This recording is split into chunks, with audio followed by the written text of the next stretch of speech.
The male improvement angle is so important for guys. And it just seems to me like, why would you want guys to not be working out, boosting their testosterone, which is so pivotal to their health, their overall emotional and physical health? Why would you want a society of weak, crippled men?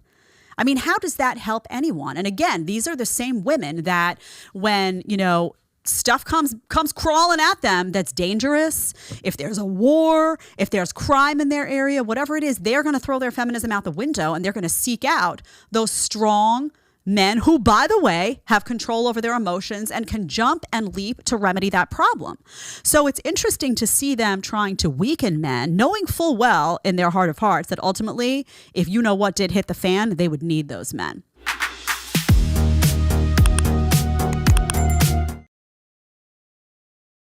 I find it really stupid when I see men trying to make it a point that single mother standards are way too high. But wouldn't you think that a good mother or a good woman, period, would want the best for her children and want the best around her children?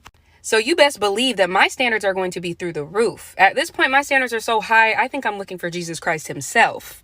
Because, baby, I devote my life to being a mother and being a good woman so I can be a good mother.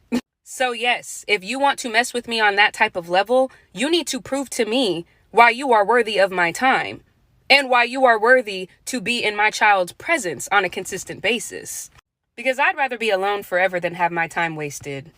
So let me just make this clear. Don't take me being a single mother with a grain of salt.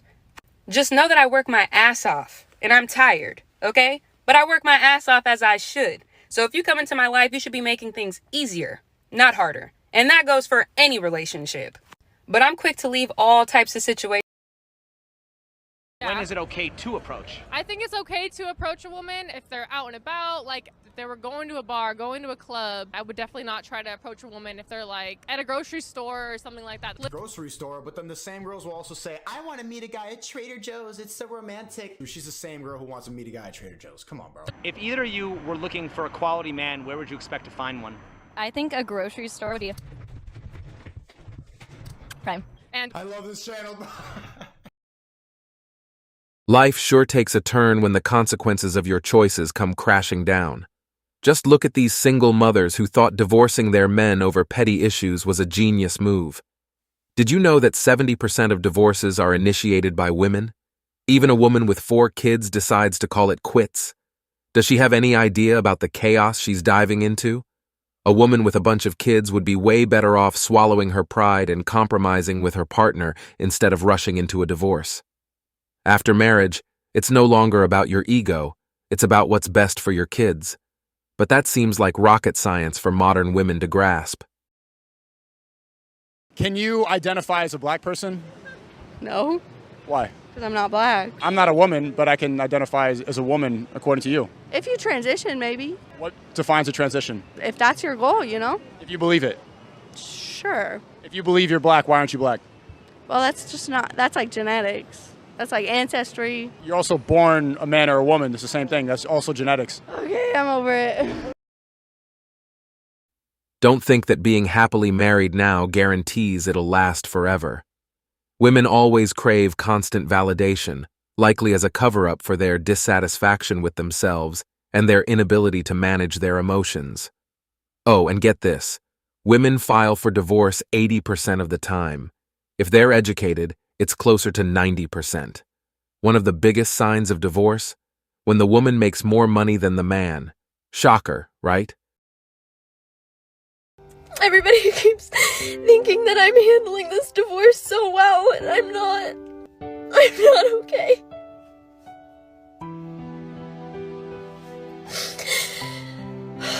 Next week would have been our 9-year anniversary. And I don't know what I'm supposed to do with myself.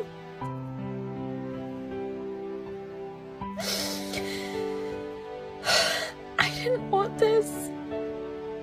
I never wanted this. And it hurts and it sucks and okay. So this was my first Christmas as a divorced single mom. You want to know how it went? So I worked from 10 p.m. till 10:30 a.m. Christmas Eve into Christmas morning, and I came home and then I went to sleep and I didn't wake up until an hour ago because I had nowhere to be and no one to be with. And all of my friends were spending Christmas with their families, so I slept. I feel like I'm alone in feeling like this, and it really sucked.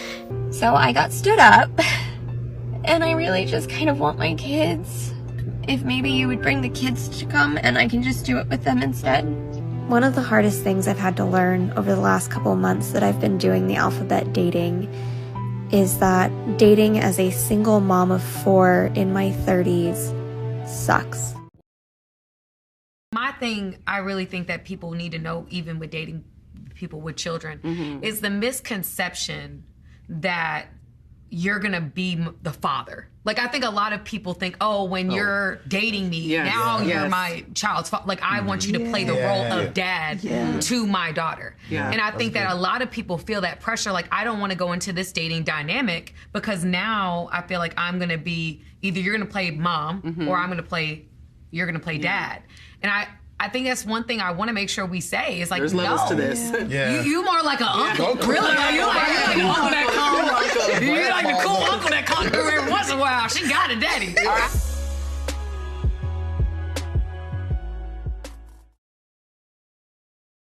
For men, divorce means the end of their lives, their hard-earned cash, and their dignity. But for women, it's just another chance to flaunt their independence and newfound wealth, often getting a nice paycheck for the rest of their lives. Let's face it, the legal system is rigged in favor of women, using men's money to cover their expenses indefinitely. Many women never really cared about their men's goals in life. Some even marry rich guys just to divorce them later and live off the alimony without lifting a finger. The most common reason for divorce? Lack of commitment. Marriage isn't always a cakewalk, so if you're not ready to commit, you might as well say goodbye to your marriage. In reality, 75% of people pointed to a lack of commitment as the main reason for their divorce, even more than infidelity. Infidelity, cited by 60% of divorced couples, remains a significant cause of marriage breakdown. When one partner betrays the supposed monogamous nature of marriage, trust shatters, leading to irreparable damage. Some women cunningly manipulate men into marriage, only to later strip them of their resources.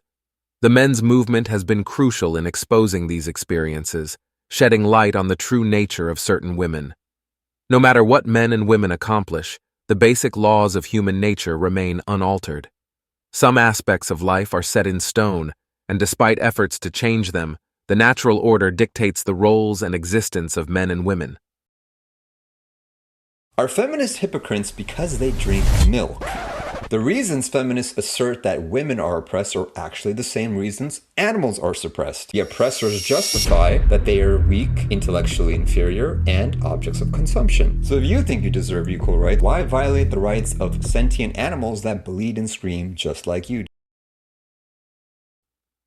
Modern women seem deaf to statistics, data, and studies. Their online rants about older men preferring younger women, or their claims of wanting to be alone, often come off as irrational. They see our perspective as ideological, but the reality is they're simply misinformed. Men are simple creatures who want love, admiration, and respect. Women, on the other hand, often demand perfection from men despite all the equality talk. An average woman desires a tall, handsome, wealthy, and charming man, but often neglects to develop her inner beauty, personality, and character. This neglect leads to entitlement, ingratitude, and self-centeredness, expecting men to cater to their every whim for life. Ironically, feminism has stifled women while granting men freedom. Why do women disproportionately end up in undervalued occupations, face the brutal job market, and fear aging? Despite the clarity of this last point, many women struggle to accept it due to societal conditioning. Schools, media, and entertainment push women to delay marriage and family planning in favor of education, careers, or even multiple partners, rebranding casual flings and one-night stands as partnerships. This potent and damaging conditioning leads modern women to fiercely defend these ingrained beliefs, often bolstered by institutions, influential figures, and corporations, prioritizing their own pleasure. Conditioned for instant gratification, Modern women chase immediate happiness, wealth, fame, luxury, and comfort. They demand perfection from men while offering little beyond their physical selves. Contrary to popular belief, more marriages occur each year than divorces. Divorce statistics reflect the outcomes of marriages that end and the decisions leading to their dissolution. While about half of first marriages end in divorce, the failure rates are even higher for second and third marriages. When divorces happen, it's often after several years of marriage, the average being about 8 years. Divorce proceedings can be long and expensive, costing couples around $7,000 on average. Despite the hurdles, many divorcees don't give up on marriage. 64% of men and 52% of women tie the knot again. Divorce leaves lasting scars, including a higher risk of early death. Divorced individuals face increased mortality rates compared to their married counterparts, with divorced men particularly suffering more than divorced women. The family home often becomes a battlefield during divorce settlements. In 2022, 53.4% of divorcing couples owned their homes, while 46.6% rented. This highlights the crucial role of property division, showing that the state of marriage mirrors the state of the nation. Strong families are society's cornerstone, and when they crumble due to hedonistic pursuits, the fallout is severe. Contrary to popular belief, women don't mature faster than men. They simply excel in social dynamics, which are highly rewarded in school. This doesn't equate to maturity, but rather to skill in manipulating situations to their advantage. Society suppresses men's natural tendencies, penalizing behaviors deemed predatory, and this suppression, along with misandristic teaching practices, creates the illusion that boys mature slower. In reality, history is full of young men achieving remarkable feats of creativity and conquest. The notion of marriage as a perpetual state of happiness is misguided. Women in particular seek constant validation, likely stemming from dissatisfaction with themselves and difficulty managing their emotions. The casual attitude towards marriage and divorce has significant societal repercussions.